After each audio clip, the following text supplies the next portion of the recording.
Hello बच्चों, let's see the question. कह रहा है कि the molar mass of substance whose one molecule contain 9 carbon atom, 13 hydrogen atom and 1.33 into 10 to the power minus 23 gram of other component और Avogadro number की value दे रखी है 6 into 10 की power 23। तो बताइए मोलर मास कितना होगा।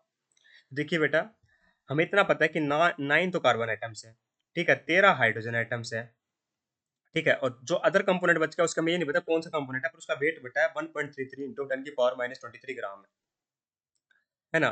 तो मुझे इतना पता है बेटा कि 9 कार्बन एटम है, तो एक कार्बन का वेट होता है 12 ग्राम पर मोल, ठीक है। तो 9 का कितना हो जाएगा बेटा, 9 कार्बन एटम का ही हो जाएगा 12 इंटू में 9, दैट इज 108 ग्राम पर मोल, है ना। 12 इंटू 9। एक हाइड्रोजन का होता है बेटा 1 ग्राम पर मोल। हाइड्रोजन कितने दे रखे हैं 13, तो 13 हाइड्रोजन का कितना हो जाएगा मेरा मेरा हो जाएगा 13 इंटू में 1 कर दूंगा तो 13 ग्राम पर मोल। यहाँ तक कोई दिक्कत बेटा, कोई दिक्कत नहीं आनी चाहिए। हमें भी दे रखा है वेट, अब हमें क्या दे रखा है बेटा, वेट दे रखा है थर्ड कंपोनेंट का।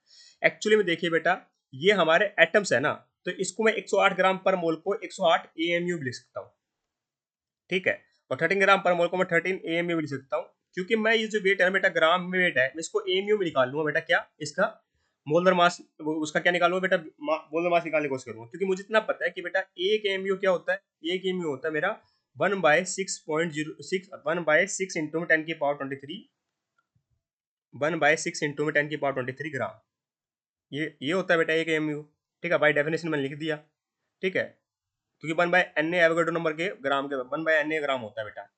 तो हमारे पास एक एमयू इतना होता है बेटा, ठीक है, एक एमयू इतना वेट के बराबर होता है। तो मुझे अगर वेट दे रखा हो इतना, तो बेटा वो कितना हमारे कितना एमयू बन जाएगा। तो देखिए, अगर एक एमयू की वैल्यू इतनी है, तो मैं ऐसे भी लिख सकता हूँ कि 1 ग्राम की वैल्यू कितनी होगी, 1 ग्राम की वैल्यू होगी 6 इंटू 10 की पावर 23 एमयू, ठीक है। तो हमारे पास ग्राम कितना दे रखा है बेटा, ग्राम दे रखा है 1.33 इंटू में 10 की पावर माइनस 23 ग्राम। तो इतने ग्राम कितनी हो जाएगी, न्यूट्री मेथड अप्लाई करिए बेटा, तो ये 1.33 इंटू 10 की पावर माइनस 23 मल्टीप्लाई हो जाएगा हमारे 6 इंटू 10 की पावर 23 से, और ये आ जाएगा ए एम यू। तो ये आपस में कैंसिल आउट हो जाएंगे बेटा। तो 1.33 इंटू में 6 करोगे तो कितना आ जाएगा, 1.33 इंटू में 6 7.98 आ जाएगा।